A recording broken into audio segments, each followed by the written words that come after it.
Hey everyone, and welcome to this week's edition of Texan Ag Weekly. I'm your host, Alyssa Urbanek. In campus news, 35 Tarleton students received their American FFA degree in Louisville, Kentucky at the National FFA Convention last week. 30 of the American FFA degree recipients are studying in Tarleton's College of Agriculture, and the 5 other recipients are not agriculture majors. According to the National FFA Organization's website, this degree is one of the organization's highest honors. Although a recipient must have been an FFA member in high school and received a Lone Star degree at the state level, he or she does not have to be a collegiate FFA member in college to receive the American FFA degree. It is also not necessary that the recipient study agriculture. Abby McCoy, an American FFA degree recipient and a kinesiology major from Saratoga, said although she is a kines major now, she grew up through ag. She received her Lone Star degree, and receiving this degree is an even higher accomplishment. For more on this article by TNS staff member Denise Haroff, visit the Texan News Service website at texannews.net. In local news, according to the Eagle, new U.S. Census data indicates more women are managing farms in Texas today, and a series of workshops will help cater to this trend. Jason Johnson, Texas A&M AgriLife Extension Service economist in Stephenville, said Annie's Project is an educational program dedicated to strengthening women's roles in the modern farm enterprise. The series will be offered in 6 sessions from 6 to 9 p.m. each Tuesday, November 3rd through December 8th at the Coryell County Civic Center located at 301 Veterans Memorial Loop in Gatesville, Texas. As an overview of the fundamentals of maintaining farm and ranch, Annie's Project empowers farm women to be better business partners through networks and by managing and organizing critical information. Cost of the program is $50 per person and class size is limited to 20. Registration slots will be filled on a first-come, first-served basis. The registration form is available at stephenville.tamu.edu by clicking on the Annie's Project link. In Texas news, according to the Associated Press, larger, more threatening wildfires are occurring at greater rates as Texas faces lingering drought, consistent development driven by the spread of outlying suburbs, and changes in how the state's land is used. Texas had 157,000 wildfires over a 9-year period ending in 2014, said Mike Sanford, fire chief of the Texas A&M Forest Service.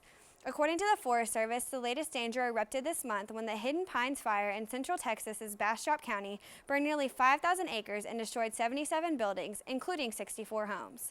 Tom Andy Vestal, the Emergency Services Coordinator for Texas A&M AgriLife Extension Service, said that Texas's landscape has a much different appearance today compared to past decades, and it's one prone to inflating fires rather than containing them. Robin Verbal, an assistant professor of fire ecology at Texas Tech University, said Texas, California, and other states need greater promotion of prescribed burns.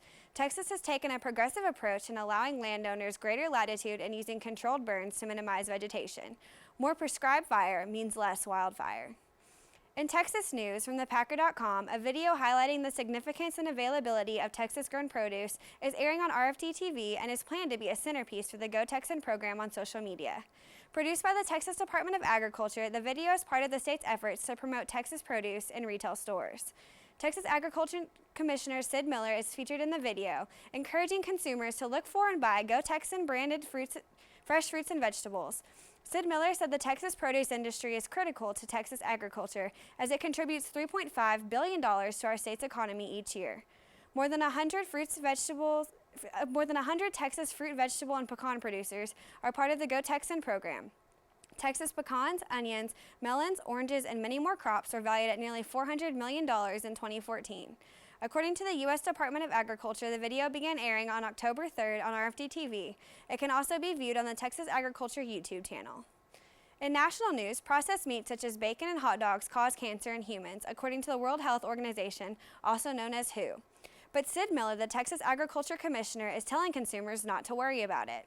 According to the Texas Tribune, in a study published last Monday, the WHO announced processed meat would be designated as a Group 1 carcinogen alongside tobacco and asbestos. The study also concluded that red meat in general is carcinogenic to humans and is positively associated with pancreatic and prostate cancer. Here is a video courtesy of the Associated Press.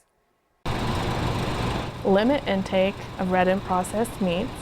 That doesn't mean not eat it at all. It means limit, not eat a large amount, and to choose lean meats and fish and other dietary protein sources like beans, legumes, instead of eating so much red meat.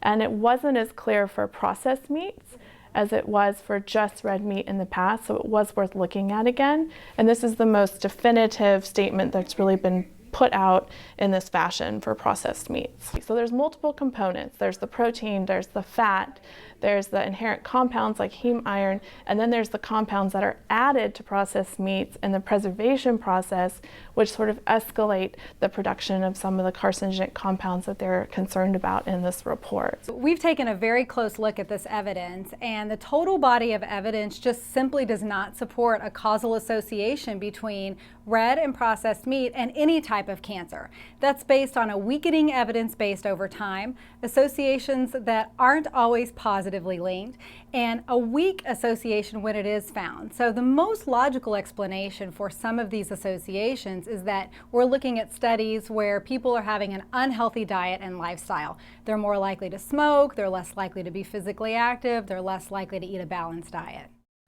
According to the State Department of Agriculture, Texas is the United States' top exporter of beef. In 2012, the state beef industry brought in more than $800 million.